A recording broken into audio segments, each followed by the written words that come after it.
Hello दोस्तों, आप सभी का स्वागत है हमारे इस चैनल म्यूचुअल फंड की नॉलेज पर। यहाँ आपको म्यूचुअल फंड से रिलेटेड सभी जानकारी दी जाती है। आज की इस वीडियो में हम जानेंगे कैसे एसबीआई म्यूचुअल फंड की स्कीम में सिर्फ एक बार 2 लाख रुपए निवेश करके एक टाइम पीरियड के बाद 1 करोड़ 90 लाख रुपए का फंड तैयार कर सकते हैं। और यह कैसे होगा, इसे हम डिटेल्स में कैलकुलेशन के जरिए समझेंगे। तो दोस्तों, यदि आप भी किसी ऐसे प्लान की तलाश में हैं जिसमें यदि सिर्फ एक बार कुछ अमाउंट निवेश करके एक टाइम पीरियड के बाद एक बड़ा फंड बना सकें, तो यह वीडियो आपके लिए है। इसे लास्ट तक जरूर देखें। और आगे भी आपके लिए इंफॉर्मेटिव वीडियोस आती रहेंगी, इसलिए चैनल सब्सक्राइब जरूर कर लें। दोस्तों, एसबीआई म्यूचुअल फंड अपने आप में भरोसे का प्रतीक है, जो इंडिया की टॉप नंबर 1 एएमसी है। आज हम एसबीआई की जिस स्कीम की बात कर रहे हैं वह है SBI magnum mid cap direct plan growth. दोस्तों, यदि हम इस फंड की पास्ट रिटर्न की बात करें तो इसकी पिछले 1 वर्ष की रिटर्न है 27.31%। पिछले 3 वर्ष की सालाना रिटर्न है 20.39%। पिछले 5 वर्ष की सालाना रिटर्न है 28.47%। और इसकी अब तक की सालाना रिटर्न है 20.71%। एसबीआई की इस स्कीम में लाखों लोगों ने 22,338 करोड़ रुपए निवेश किए हुए हैं। इस फंड की एनएवी 264 रुपये 48 पैसे है। यह फंड 11 वर्ष 11 महीना पुराना है। इस स्कीम में कोई लॉक इन पीरियड नहीं है। इसमें किए गए निवेश को कभी भी निकाल सकते हैं।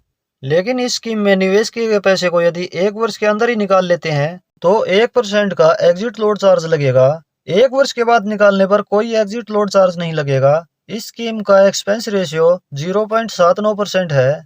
एक्सपेंस रेशियो वह खर्चा होता है जो म्यूचुअल फंड कंपनी आपके निवेश किए हुए पैसे को मैनेज करने के लिए चार्ज करती है। इस स्कीम में यदि आप एसआईपी शुरू करना चाहते हैं तो मिनिमम 500 रुपये पर मंथ शुरू कर सकते हैं। और यदि इस स्कीम में लमसम यानी वन टाइम निवेश करना चाहते हैं तो मिनिमम 5,000 रुपये लमसम निवेश कर सकते हैं। मैक्सिमम की कोई लिमिट नहीं है, आप जितना चाहे निवेश कर सकते हैं। अगर हम बात करें कि आपका पैसा किन कंपनीज में निवेश होगा, तो यह मिड कैप कैटेगरी का फंड है। नियमानुसार मिनिमम 65% पैसा मिड कैप कंपनीज में निवेश होगा।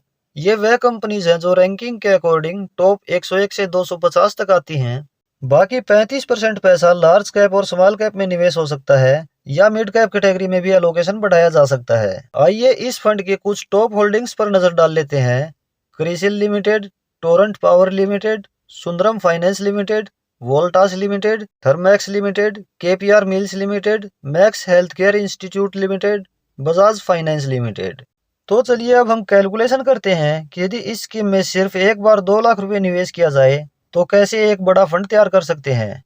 यहाँ हम एक्सपेक्ट करते हैं कि इस स्कीम से 20% एनुअल रिटर्न हमें लॉन्ग टर्म ड्यूरेशन में मिल जाएगी। तो इसके अकॉर्डिंग यदि 2 लाख रुपए 10 वर्ष के लिए निवेश करें तो 10 वर्ष बाद टोटल वैल्यू हो सकती है 12,38,347 रुपये।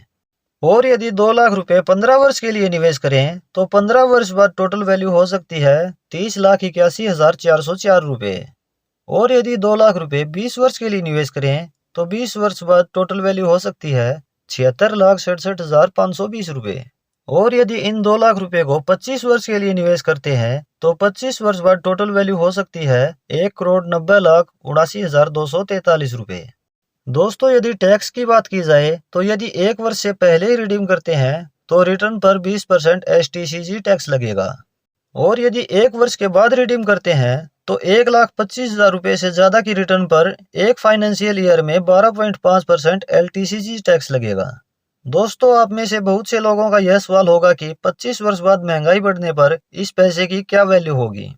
तो चलिए हम सालाना 6% इन्फ्लेशन रेट के अकॉर्डिंग इन्फ्लेशन एडजस्टेड कैलकुलेशन भी कर लेते हैं।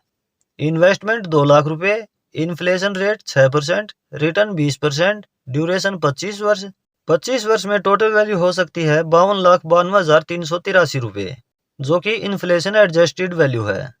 तो दोस्तों, इस तरह से सिर्फ एक बार एक बड़ा अमाउंट निवेश करके आप अपने उन बड़े खर्चों की प्लानिंग कर सकते हैं जो भविष्य में होने वाले हैं, जैसे बच्चों की हायर एजुकेशन या बच्चों की शादी या retirement planning.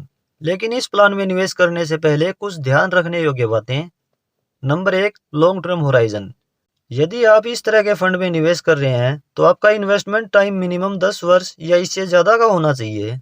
Number 2, patience in short term volatility. यदि आपने अपने गोल के अकॉर्डिंग इस फंड में निवेश कर दिया है और निवेश करते ही मार्केट कुछ डाउन जाने लगे और आपका फंड नेगेटिव दिखने लगे उस समय पेशेंस रखते हुए इन्वेस्टेड रहें, विचलित होकर बीच में ही रिडीम करना लॉस का कारण हो सकता है।